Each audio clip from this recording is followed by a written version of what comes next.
Bab 336. Rencana keluarga Gonzales adalah menikahkan Una dengan Dewa Perang. Bagaimana jika Dewa Perang tidak menyukainya? Seseorang bertanya. Semua orang dibuat terdiam oleh pertanyaan itu. Itu juga sangat mungkin. Luke menyarankan, aku punya ide. Kita bisa menipu Dewa Perang untuk tidur dengan Nona Una. Dia tidak bisa membatalkan tindakannya, jadi dia harus menikahinya setelah itu. Mata Winston berbinar. Itu adalah rencana yang brilian. Keluarga Gonzales sedang merencanakan agar Levi akhirnya menikahi Una. Sementara keluarga Gonzales bersekongkol, anggota Kamar Dagang Hampton Utara juga sibuk membuat rencana sendiri. Bagaimanapun, Morris Group akhirnya menjadi ancaman yang tidak bisa lagi mereka abaikan.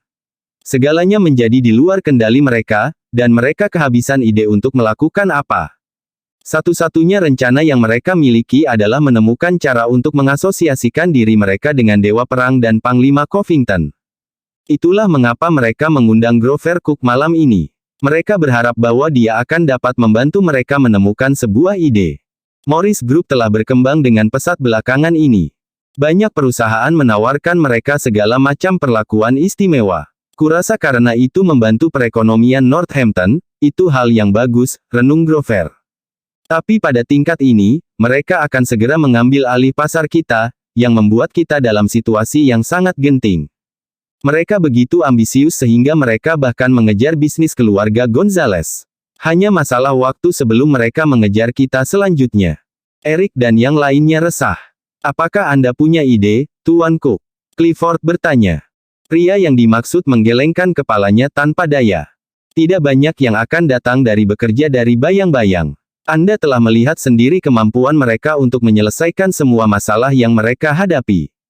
Dia berhenti sejenak sebelum menyarankan, mungkin Anda harus mencoba membeli Morris Group dengan paksa.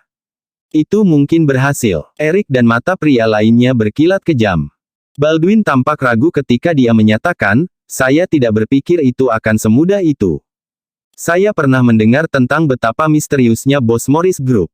Tidak ada yang tahu siapa dia. Sambil menggelengkan kepalanya, Wallace membantah, tidak sesulit itu. Apakah Anda lupa bagaimana dulu kita membeli perusahaan lain?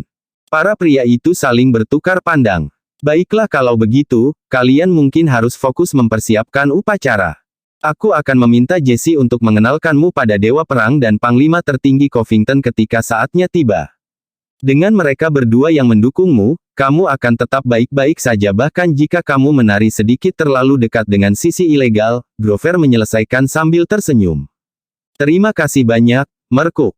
Kamar Dagang Northampton selamanya akan berterima kasih kepada Anda. Laki-laki itu dengan sungguh-sungguh mengungkapkan. Setelah insiden di rumah sakit, Morris Group berkembang pesat. Para selebriti yang mendukung produk mereka juga menuai keuntungan dari ini dengan lonjakan besar undangan iklan. Sebaliknya, bisnis Everest Entertainment semakin memburuk.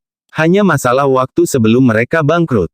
Bab 337 Lil Lacy dan manajernya, Amelia, bahkan lebih parah. Mereka telah dimasukkan dalam daftar hitam oleh seluruh industri dan tidak dapat menemukan satu cara pun untuk mengatasi larangan tersebut. Satu-satunya pilihan mereka yang tersisa adalah meninggalkan negara itu atau berganti profesi. Tapi tidak mungkin mereka membiarkan ini pergi begitu saja. Bagi mereka, ini semua salah Levi Garrison. Dia telah menghancurkan semua milik mereka, dan dia harus membayar. Dia harus mati. Mereka telah mencari seorang pembunuh untuk disewa selama beberapa hari sekarang. Anehnya, dunia bawah Northampton sangat sunyi, dan mereka gagal menemukan siapapun. Pada akhirnya, mereka akhirnya berhasil menemukan pembunuh andal yang berasal dari kota selatan. Saat ini, mereka sedang bersantai di tempat tidur besar yang mewah di sebuah hotel bintang 5. Keduanya telanjang bulat saat mereka berpelukan dengan seorang pria dengan tato setan di dadanya. Dia adalah Quentin Land, seorang petinju bawah tanah yang hanya bisa mereka pekerjakan melalui beberapa koneksi. Terkenal di lingkaran pertempuran ilegal karena kejam, dia pernah membunuh 48 orang dalam 1 tahun. Saat ini peringkat nomor 5 di tinju bawah tanah, ia dijuluki Iblis. Selain tinju, dia juga dikenal melakukan pekerjaan kontrak seperti membunuh atau melukai seseorang. Apapun misinya, dia tidak pernah sekalipun gagal. Kebanyakan orang tidak akan mampu mempekerjakannya. Hanya karena Lil Lacey dan Amelia bersedia tidur dengannya, dia setuju untuk datang. Tentu saja, mereka masih harus membayar jasanya. Mer Quentin, bawah tanah di Northampton anehnya akhir-akhir ini sepi. Aku bahkan tidak bisa menemukan pembunuh. Lil Lacey cemberut. Quentin mendengus dan menjawab, itu karena Dewa Perang, Liam Maci, dan Raja Hampton Utara, Jack Smith, telah dibawa keluar. Seseorang membersihkan dunia bawah, jadi itu sebabnya tidak ada yang mengambil kontrakmu. Ekspresi khawatir melintas di wajahnya, kalau begitu, apakah kamu yakin akan baik-baik saja? Huff. Aturan Northampton tidak bisa menghentikanku. Selama aku membunuh pria itu dan segera kembali ke South City, tidak ada yang bisa melakukan apapun padaku. Quentin berkata dengan percaya diri. Dalam beberapa tahun terakhir, banyak orang kaya mempekerjakannya untuk membunuh seseorang atau orang lain. Tidak masalah apakah itu di dalam negara atau di luar, dia tidak pernah tertangkap setelah membunuh seseorang. Kali ini tidak berbeda dengannya, dan dia tidak terlalu memikirkan targetnya. Dengan itu, dia menyematkan Lil Lacey di bawahnya. 1 jam kemudian, dia bangun untuk mengenakan pakaiannya. Berikan fotonya padaku. Aku akan pergi setelah aku selesai dengannya, perintahnya. Lil Lacey buru-buru menyerahkan foto Levi kepadanya. Menerimanya, dia mengamati foto itu dengan cermat, mengingat ciri-ciri pria itu. Dari sampingnya, Amelia menyela, uangnya sudah ditransfer. Silakan periksa rekening Anda. Baiklah. Tunggu kabar baikku, ini tidak akan memakan waktu lebih dari 1 jam. Melemparkan jaket ke bahunya, Quentin pergi. Bab 338. Kedua wanita itu bertukar ekspresi gembira, mata mereka bersinar dingin. Levi Garrison, kamu berani menghancurkan kami. Yah, kamu bisa pergi ke neraka. Hari ini tahun depan akan menjadi hari peringatan kematianmu. Quentin sebenarnya tidak datang sendiri.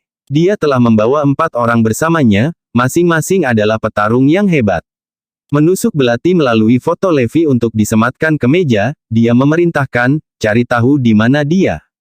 Di sisi lain hal, Levi sedang makan barbecue bersama Benny dan Percy di barbecue street yang bernama tepat.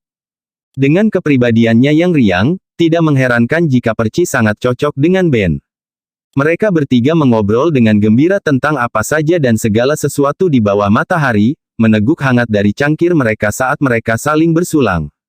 Menjadi jalan yang paling banyak menjual makanan, penampilan Quentin dan anak buahnya tidak terlalu menarik perhatian. Namun, aura mengancam yang mereka berikan membuat orang yang lewat tanpa sadar mundur. Mereka berdiri di tikungan, memata-matai ketiga pria yang sedang minum dan makan barbecue. Salah satu pria yang dikirim Quentin kembali untuk melaporkan, Tuan Quentin, sudah dikonfirmasi. Pria itu adalah Levi Garrison. Quentin mengangguk. Oke, semuanya, tunggu sinyalku. Salah satu bawahannya bertanya, bagaimana dengan 2 pria lainnya? Bunuh mereka juga. Pandangan haus darah memasuki mata Quentin. Saat ini, Levi hanyalah mayat lain di benaknya.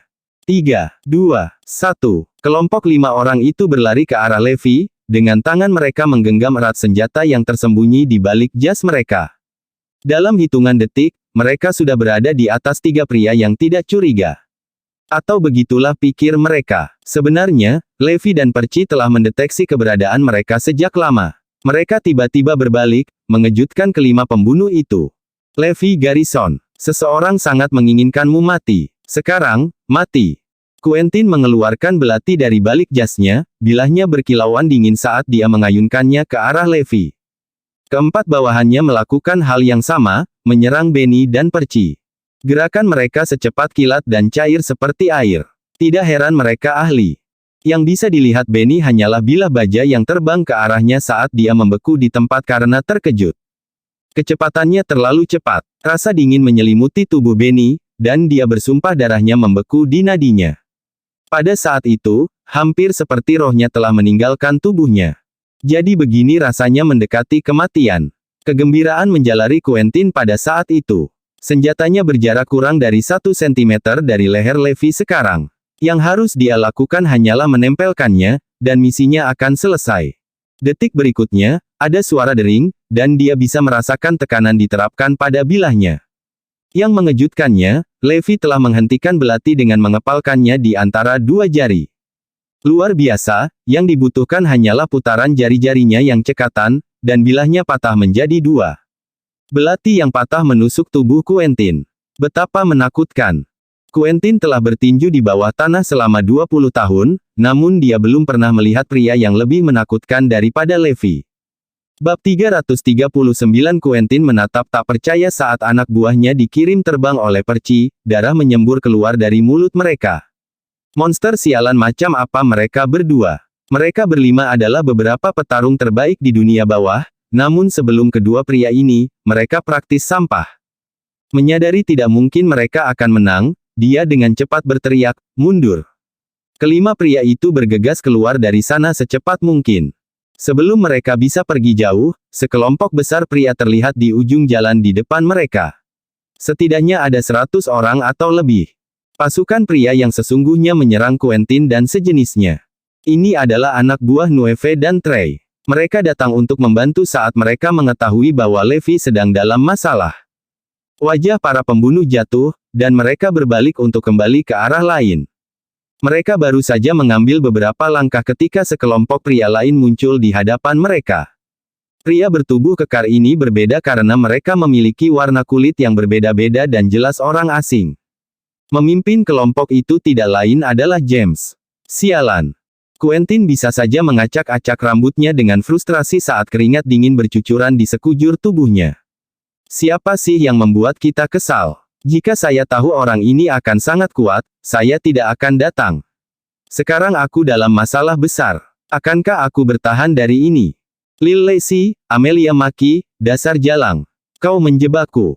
Saudaraku, orang-orang ini benar-benar berani menyerang Tuan Garnison. Tangkap mereka, James berteriak.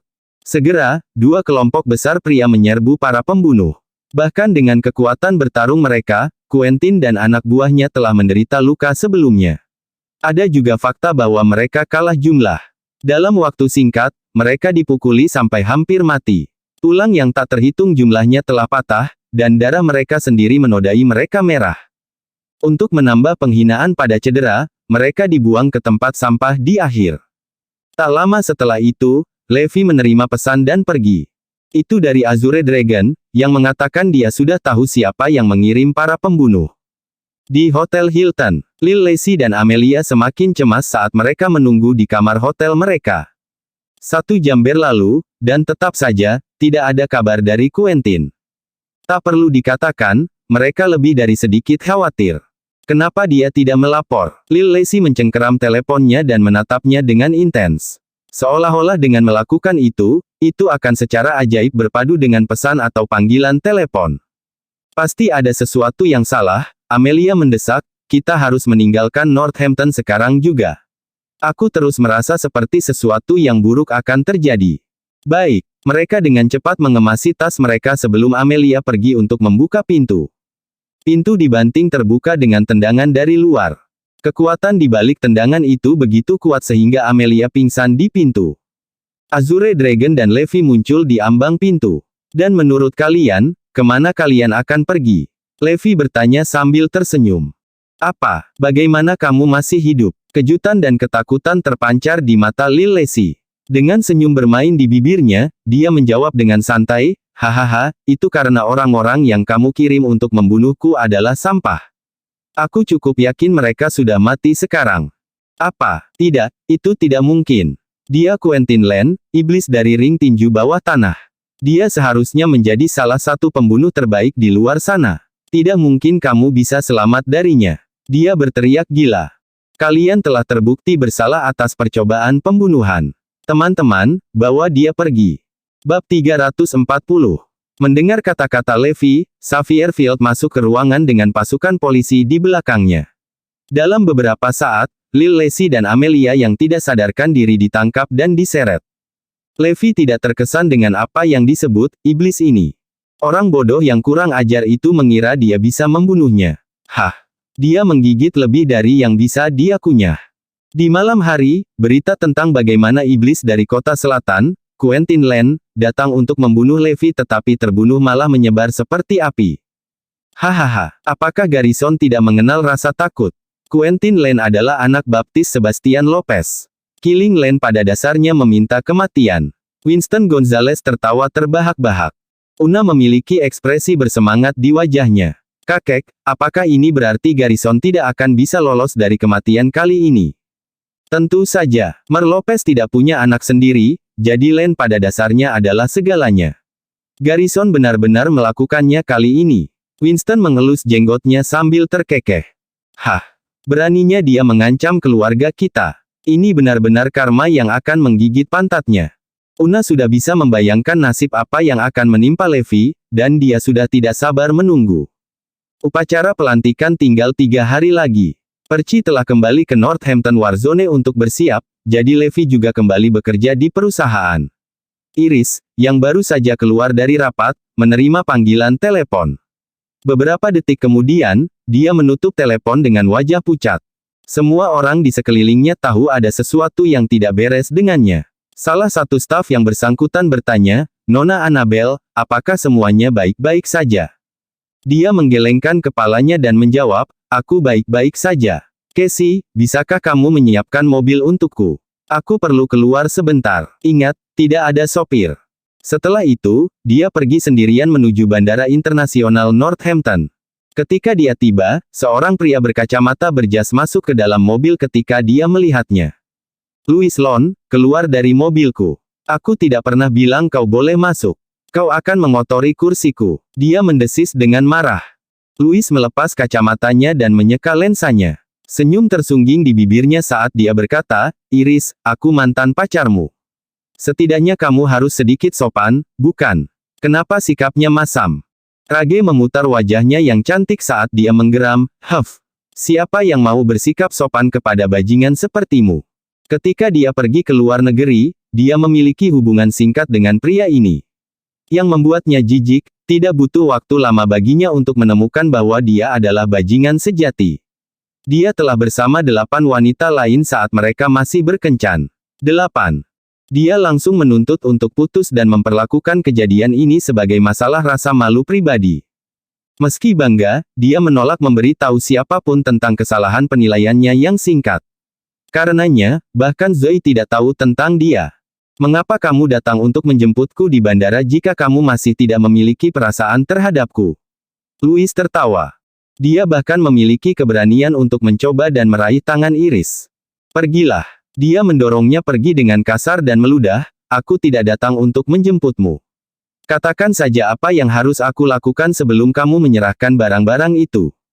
"Kenapa terburu-buru? Aku orang yang bisa dipercaya, sungguh. Aku telah membantumu merahasiakannya selama bertahun-tahun dan tidak pernah menunjukkannya kepada siapapun." "Anda." Iris menggertakkan giginya begitu keras hingga rahangnya terasa sakit. Sejak mereka putus, dia telah menyimpan rahasia pribadinya di atas kepalanya dan menggunakannya untuk memerasnya. Dia sudah memberinya beberapa juta dalam beberapa tahun terakhir. "Bicaralah. Berapa banyak sebelum kamu mengembalikannya kepadaku?" Dia bertanya. "Apa yang saya inginkan kali ini mungkin agak sulit bagi Anda, tetapi Anda tetap harus setuju. Jika tidak, saya dapat meyakinkan Anda bahwa saya akan segera mengungkapkan rahasia Anda ke publik, nanti hancur."